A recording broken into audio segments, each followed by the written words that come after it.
ஆதி பாரதி சீரியலை பற்றி தான் நம்ம இந்த வீடியோக்குள்ளே நம்ம பார்க்க போகிறோம். நம்ம வீடியோக்குள்ளே போகிறதுக்கு முன்னாடி நம்ம சேனலுக்கு யாரெல்லாம் சப்ஸ்கிரைப் பண்ணலாம் அவங்களாம் சப்ஸ்கிரைப் பண்ணிக்கிடுங்க. பக்கத்தில் உள்ள பெல் பட்டனை கிளிக் பண்ணுங்கள். வாங்க வீடியோக்குள்ளே போகலாம். ஆதி பார்த்தோம்னா மனோவை காப்பாற்றி அவங்க வீட்டுக்கு அழைச்சிட்டு வராங்க. இங்கே பார்க்கும்போது பாரதி மித்ராவும் நிசாவும் பேசுனது எல்லாத்தையும் வீடியோ ஆதாரமாக எடுத்துகிட்டு அவங்க ஆதிக்கு தெரியாமல் அவங்க காரில் உட்காந்துருந்தாங்க. அடுத்து மனோவை அழைச்சிக்கிட்டு அவங்க வீட்டுக்கு வந்துடவும் என்ன பிரச்சனை, யார் இந்த மாதிரிக்கு பண்ணினாங்க அப்படின்னு சொல்லி கேட்கும்போது அப்போ மனோ பொய் சொல்லியிருந்தாங்க. எனக்கு அதாவது நான் வேலை பார்க்குறோம்னா அதில் கொஞ்சம் பிரச்சனையாகி போச்சுது, அவங்க தான் இந்த மாதிரிக்கு பண்ணிட்டாங்க அப்படிங்கவும் இன்னும் இந்த மாதிரிக்கெலாம் ஏதாவது பிரச்சனை பண்ணாங்கன்னா உடனே எனக்கு ஃபோன் பண்ணி சொல்லு, சரி நீ கொஞ்சம் ரெஸ்ட் எடு, நம்ம காலையில் பேசிக்கலாம் அப்படின்னு சொல்லிட்டு ஆதி போகவும் அடுத்து பாரதியும் மனோ கிட்ட கேட்குறாங்க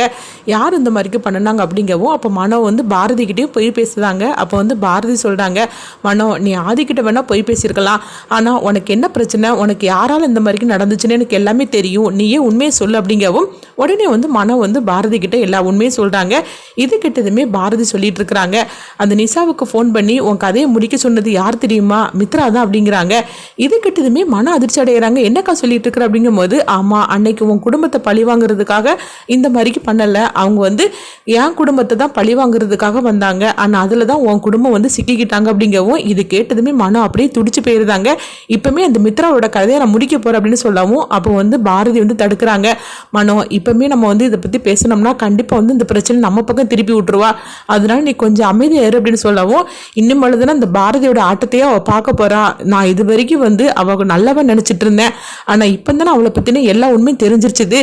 நீனும் சரி நானும் சரி அவளால் நம்ம ரெண்டோருமே பாதிக்கப்பட்டிருக்கிறோம், இன்னும் மேலே அவளை நம்ம சும்மா விடக்கூடாது, இதுக்கு மேலே தான் நம்ம ஆட்டத்தையே காட்டணும் அப்படின்னு சொல்லவும் ஆமாக்கா இதுக்காக நீ என்னன்னாலும் பண்ண சொல்லு, நான் உனக்காக நான் துணையாக இருக்கிறேன் அப்படின்னு சொல்லவும் அப்போ பாரதி சொல்கிறாங்க இதுக்கு மேலேயும் அவளை விட்டு வைக்கக்கூடாது, இதுக்கு மேலே விட்டு வச்சா இவளை நம்ம மட்டும் இல்லை ஆதியை சேர்த்து அவள் அழிச்சிருவா, இதுக்கு மேலே நான் என்ன பண்ணணும்னு நான் சொல்கிறேன் அப்படிங்கவும் மனவும் சரி அப்படிங்கிறாங்க. அது வரைக்கும் இந்த விஷயத்தை பற்றி நீ யாருக்கிட்டமே எதுவுமே சொல்லிடாது அப்படிங்கும் போது சரிதான்க்கா நான் சொல்ல மாட்டேன் அப்படிங்கிறாங்க. அடுத்ததாக பார்த்தோம்னா தமிழும் ஆதித்யாவும் விளையாடிட்டு இருக்கிறாங்க, சில பொருள்லாம் வச்சு விளையாடிட்டு இருக்கவும் அப்போ அங்கே மித்ராவும் சுதாகரும் வராங்க. அப்போ சுதாகர் சொல்கிறாங்க, அங்கே பாரு மித்ரா, நீ அதாவது வெளியூருக்கு போகும்போது பொருளெல்லாம் வாங்கிட்டு வருவேல, அந்த பொருளை வச்சு விளையாடிட்டு இருக்காங்க பாரு அப்படிங்கவும் இதை பார்த்ததுமே மித்ரா பயங்கரமாக கோவத்தோட தமிழையும் ஆதித்யா போட்டு பயங்கரமாக திட்ட ஆரம்பிச்சிருந்தாங்க. உங்கள் அம்மா உங்களுக்கு சொல்லி வளர்த்த மாட்டாளா, அடுத்து உங்கள் வீட்டில் என்ன மாதிரிக்கு இருக்கணும்னு சொல்ல மாட்டாளா அப்படின்னு சொல்லிட்டு திட்டவும் அப்போ பாட்டியும் பாரதியோட அம்மாவும் வராங்க. அப்போ பாட்டி சொல்கிறாங்க, பசங்க சின்ன பசங்க அவங்களுக்கு என்ன தெரியும், அவங்கள போட்டு இந்த மாதிரிக்கு திட்டிகிட்டு இருக்கிறிய, அவங்களுக்காக நான் மன்னிப்பு கேட்டுக்கிட்டதேன் வாங்க அப்படின்னு சொல்லிட்டு பசங்களை கூப்பிடவும் மித்ராவும் சுதாகரும் எரிச்சலோடு அங்கேருந்து போகவும் அப்போ பசங்களா நீங்கள் போய் உங்கள் சாதனத்தை வச்சு நீங்கள் விளையாடிட்டு இருங்க அப்படிங்கவும் உடனே அவங்க ரெண்டு பேரும் போயிருந்தாங்க. அப்போ பாரதியோட அம்மா சொல்கிறாங்க, பார்த்தீங்களாத்த என்ன மாதிரிக்கு பசங்களை போட்டு திட்டிகிட்டு இருக்கிறா, நீங்களும் அவகிட்ட போய் மன்னிப்பு கேட்டுட்டு இருக்கிறீங்களா அப்படிங்கவும் ஆமாம் வேறு என்ன பண்ணுறதுக்கு, இப்போ அவர்கிட்ட நான் சண்டைக்கு போனோம்னா உடனே பாரதி நான் அவர்கிட்ட மன்னிப்பு கேட்டுட்டு இருப்பா, இந்த பிரச்சனை எதுக்கு, அதனால தான் நானே அவகிட்ட போய் மன்னிப்பு கேட்டுட்டு அப்படிங்கவும் ஆமாம் இந்த பாரதி இந்த வீட்டில் நம்ம இருக்க வேண்டாம்னு சொன்னாலும் அவள் கேட்க மாட்டேங்கிறா, என்ன பண்ணுறதுக்கு தெரியல, இவ எங்க தான் இதெல்லாம் போய் முடிய போதே தெரிய மாட்டேங்குது, பாரதி கிட்ட நம்ம எவ்வளோதான் மித்ரா பற்றி சொன்னாலும் சரி தான் அவன் கொஞ்சம் கூட புரிஞ்சிக்க மாட்டேங்கிறா அப்படின்னு சொல்லவும் ஆமாத்த நீங்கள் சொல்கிறதெல்லாம் கரெக்டு தான், எனக்கு கூட இந்த வீட்டில் இருக்கிறதுக்கு சுத்தமாக பிடிக்கல, ஆனால் என்ன பண்ணுறதுக்கு பாரதி கிட்ட நம்ம சொன்னாலும் அவள் ஏற்றுக்க மாட்டேங்கிறாளே, அவளுக்காக தானே நம்ம இங்கே இருக்க வேண்டியதாக இருக்குது, இவளெல்லாம் பார்க்கும்போது எவ்வளோ எரிச்சலாக இருக்குது தெரியுமா, எப்போ பார்த்தாலும் சரி தான், நம்மளை கண்டாலும் சரி நம்ம பசங்களை கண்டாலும் சரி அப்படி தான் எரிச்சலோட பேசிட்டு போகிறா, இதெல்லாம் எங்கே தான் போய் முடிய போதோ தெரியல அப்படின்னு சொல்லிட்டு இருக்கவும் அடுத்ததாக பங்கு பார்த்தோம்னா ஆதித்யாவும் அவங்க விளையாடிட்டு இருக்கிறாங்க. அப்போ கோலி குண்டு வச்சு விளையாடிட்டு இருக்கும் போது தண்ணி குடிக்கிறேன்னு சொல்லிட்டு அவங்க தண்ணி குடிக்கிறதுக்காக போகிறாங்க. அப்போ தரையில் அந்த கோலி குண்டை வச்சுட்டு போகவும் அப்போ மித்ரா ஃபோன் பேசிட்டே அந்த கோலி குண்டுல அவங்க போய் காலை வச்சிருந்தாங்க. காலை வச்சதுமே அவங்க கீழே அப்படியே வலிக்கு விழுந்துருந்தாங்க. வலிக்கு விழுந்ததுமே உடனே இது யார் இந்த மாதிரிக்கு பண்ணினாங்க அப்படின்னு சொல்லவும் அப்போ ஆதித்யா ஓடி வரவும் ஆதித்யாவை போட்டு அடிச்சிருந்தாங்க. இதை கொஞ்சம் கூட எதிர்பார்க்காத பாரதி ஓடி தடுக்கிறாங்க. எதுக்காக நீ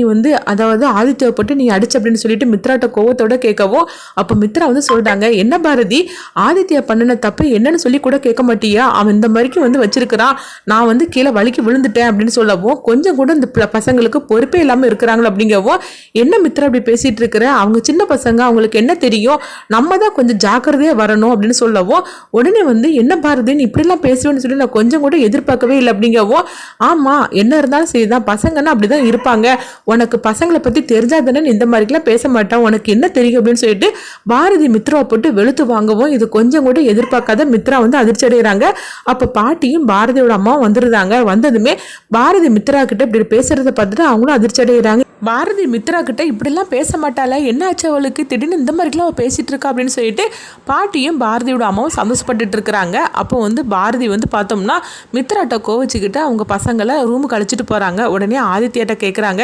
ஆதித்யா நீ என்ன பண்ணணும்பா அப்படின்னு சொல்லி கேட்கும்போது அப்போ ஆதித்யா வந்து சொல்கிறாங்க, அம்மா நான் கோலி கொண்டு வச்சு விளையாடிட்டு இருந்தேன், தண்ணி குடிக்கிறதுக்காக போனேன், ஆனால் இந்த மாதிரிக்கு நடக்கும்னு சொல்லி நான் எதிர்பார்க்கலாமா, என்னால் தானே உங்களுக்கு வந்து பிரச்சனையாகி போச்சு அப்படிங்கும்போது அதெல்லாம் ஒன்றும் ஆகலடா, இன்னும் நான் என்னென்ன சொல்கிறேனோ அதே மாதிரிக்கு நீ கேட்டு நடக்கணும், அந்த மித்ராவுக்கு நம்ம நல்ல பிரச்சனைகள்லாம் கொடுக்கணும் அப்படின்னு சொல்லவும் இது கெட்டதுமே தமிழ் வந்து சந்தோஷப்பட ஆரம்பிச்சிருந்தாங்க. என்னது அம்மா இந்த மாதிரிக்கெலாம் சொல்ல மாட்டாங்களே, திடீர்னு அம்மா இந்த மாதிரிக்கெலாம் பேசிகிட்டு இருக்காங்க அப்படின்னு, அம்மா நீ அம்மா இப்படிலாம் பேசுகிற அப்படிங்கும்போது ஆமாம் தமிழ் நான் தான் சொல்லிட்டு இருக்கிறேன், அந்த மித்ராவுக்கு நம்ம வந்து சரியான குடைச்சல் கொடுக்கணும், அவளை சும்மா விடக்கூடாது அப்படின்னு சொல்லவும் அம்மா அதெல்லாம் எனக்கு கைவந்த கலம்மா, நீ கொஞ்சம் சொன்னாலே போகிறோம், நான் அதிகமாகவே பண்ணுறேன் அப்படிங்கவும் அப்போ ஆதித்யாவும் சொல்கிறாங்க, ஆமாம்மா நீ என்ன பண்ணணும்னு சொல்லு, அவளை உண்டு இல்லைன்னு பண்ணிடலாம் அப்படிங்கவும் இது கெட்டதுமே பாரதி சொல்கிறாங்க, எங்கள் பாரு நான் என்ன பண்ணணும்னு சொல்லுவேன் அதே மாதிரிக்கு நீங்கள் 2 பேரும் நடக்கணும் அவகிட்ட அப்படிங்கவும் உடனே அவங்களும் சரி அப்படிங்கிறாங்க. அடுத்துங்க பார்த்தோம்னா வந்து ஆதியை தான் காட்டுறாங்க. ஆதி வந்து மனோக்கிட்ட சொல்கிறாங்க, சரி நம்ம வந்து ஒரு கம்ப்ளைண்ட் கொடுத்துடலாமா அப்படின்னு சொல்லி கேட்கும்போது உடனே வந்து பாரதி வந்து அதெல்லாம் வேண்டாம் அப்படின்னு சொல்லி தடுக்கிறாங்க. என்ன பாரதி என்ன இப்படி சொல்லிட்டு இருக்கிற, மனோக்கிட்ட இந்த மாதிரிக்கு பிரச்சனை பண்ணியிருக்கிறாங்க, நம்ம போய் கம்ப்ளைண்ட் கொடுத்துடலாம், அப்போ தான் திரும்பவும் வந்து மனோக்கிட்ட பிரச்சனை பண்ண மாட்டாங்க அப்படிங்கவும் அப்போ வந்து மனோ வந்து அவங்க பாரதியை பார்க்குறாங்க. அப்போ பாரதி வந்து வேண்டாம் அப்படிங்கிற மாதிரிக்கு அவங்க தலையசைக்கவும் மனவும் சொல்கிறாங்க, ஆமாம் வேண்டாம் நம்ம வந்து அந்த பிரச்சனை இதோட விட்டுறலாம், இதுக்கு மேலே அவங்க வந்து திரும்பவும் வந்தாக்கி பார்த்துக்கலாம் அப்படின்னு சொல்லவும் என்னமோ நீ சொல்கிற, ஆனால் எனக்கு சரியாக வரலை, திரும்பவும் அவங்க வரப்போகிறாங்க, அதனால நம்ம பிரச்சனைக்கு வந்து நம்ம முன்னாடி நம்ம வந்து இப்படி இந்த மாதிரிக்கு பிரச்சனை சொல்லிட்டு கம்ப்ளைண்ட் கொடுத்துடலாம் அப்படிங்கும் போது அப்போ உடனே பாரதி வந்து நினைக்கிறாங்க, பிரச்சனை அது இல்லை, பிரச்சனையே வேற, அதை வந்து கம்ப்ளைண்ட் கொடுக்கணும்னா மித்ரா மேலே தான் கம்ப்ளைண்ட் கொடுக்கணும், ஆனால் அதை பற்றி இப்போ உங்கள்கிட்ட சொல்ல முடியாத நிலைமை அப்படின்னு சொல்லிட்டு அவங்க மனசுக்குள்ளே நினைக்கவும் அப்போ மனம் வந்து சொல்கிறாங்க, இல்லை சார் அதாவது நம்ம வந்து திரும்ப ஏதாவது பிரச்சனை வந்துச்சுன்னா கம்ப்ளைண்ட் கொடுத்துக்கலாம், இப்போதைக்கு வேண்டாம் அப்படின்னு சொல்லிட்டு இருக்கிறாங்க.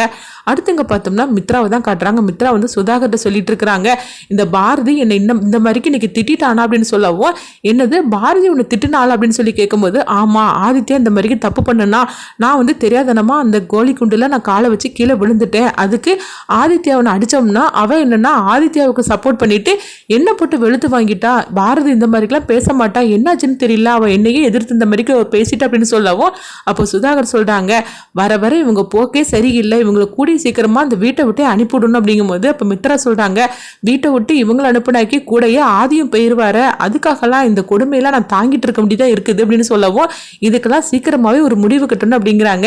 இதுக்கெல்லாம் முடிவு கட்டணும்னா உனக்கும் ஆதிக்கும் கல்யாணம் நடந்தால் மட்டும்தான் இதுக்கு முடிவு கட்ட முடியும், இல்லைன்னா ஒன்றுமே பண்ண முடியாது அப்படின்னு சுதாகர் சொல்லிட்டு இருக்கவும் அடுத்து பார்த்தோம்னா நிஷா ஃபோன் பண்ணுறாங்க மித்ராவுக்கு. மித்ரா உடனே என்னாச்சு நிஷா அப்படின்னு சொல்லி கேட்கும்போது அப்போ நிஷா வந்து சொல்லிட்டு இருக்கிறாங்க, எங்க பாரு நான் வந்து இங்கே இருந்தோம்னா என்னை திரும்பவும் அந்த மனோ பார்த்துருவானோன்னு தோணுது, அதனால இந்த மனோவோட கதையை நம்ம சீக்கிரமாக முடிச்சாகணும் அப்படின்னு சொல்லும் போது எங்க பாரு கண்டிப்பாக வந்து மனோவோட கதையை முடிச்சாதான் நம்ம 2 பேரும் சந்தோஷமா இருக்க முடியும், அதாவது ஆதியை கல்யாணம் பண்ணிக்கிறதுக்கு முன்னாடியே மனோவோட கதையை முடிச்சிடணும், ஏன்னா அவன் வந்து உன்னை பார்த்துருக்குறான், என்னைக்கு இருந்தாலும் உன்னை வந்து திரும்பவும் பார்த்துட்டோம்னா ரிஸ்க்கு தான், ஆதிக்கிட்ட சொல்லிடுவான், அதனால ஆதிக்கு எனக்கு கல்யாணம் நடக்கிறதுக்கு முன்னாடி இந்த மனோவோட கதையை முடிக்கணும் அப்படின்னு சொல்லிட்டு இருக்கிறாங்க.